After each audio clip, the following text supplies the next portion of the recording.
So the groups are not hostile that are off planet, but they're extremely concerned about our hostility, to the point of surveilling every single nuclear facility and incident, because when a nuclear or atomic bomb is detonated, an electromagnetic pulse goes out, but attendant to that, and you'll hear this tomorrow from Dr. Zahari, there's also a scalar type of energy that is through the entangled quantum entanglement aspects in physics, which means it goes out beyond our solar system.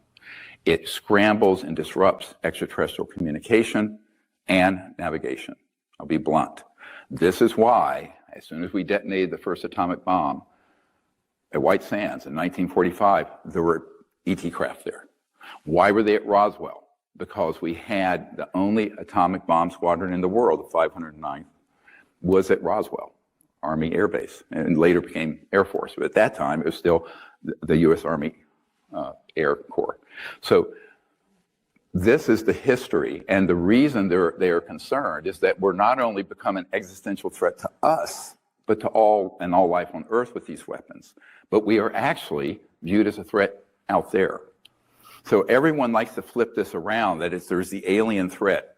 My friends, if you are thousands to millions of years technologically more advanced than we were in 1945 with vacuum tubes and no integrated circuits and nothing up in space, flying around in propeller craft or maybe early jets and rockets, if they were hostile, we would have had this enterprise on Earth shut down immediately.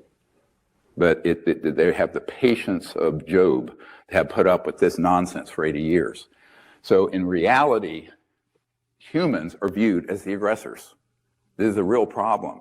And people don't want to hear this, but it's just the truth. The technology's been studied and reverse engineered, absolutely true. And the breakthroughs in energy, propulsion, communications, which you'll hear about, are phenomenal. Faster than speed of light communication systems, tracking systems, and weapon systems, but also electromagnetic-gravitic, so-called anti-gravity, pop term, not what it really is. It's electromagnetic field propulsion, and energy generation. So we just released the Lost Century, and it documents 100 years of this lost century of technology.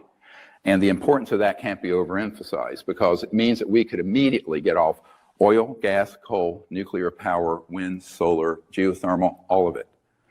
And you would be able to have something that would sit on this podium, would run your house or your building or your factory, pulling energy out of this baseline 0-point quantum vacuum energy field, which is what ET craft are using. They're not using a rocket, for heaven's sakes. And but that would transform the world into a paradise. Poverty would be gone in 20 years or less, and there would be no pollution within 10. They would go down, and then we could clean up the mess we've made. This is a civilizational advancement that has been withheld for 100 years by corrupt interests in collusion, mostly corporate, with government entities that are not serving the interests of the American public or humanity. Videon sponsorina toimii te. Teillä on mahdollisuus tukea tätä kanavaa. Videoalta löytyy siihen liittyvät tiedot. Voi liittyä myös halutessaan Suomen Galaktisen liiton jäseneksi. Nähdään tulevilla videoilla. Se on morjens.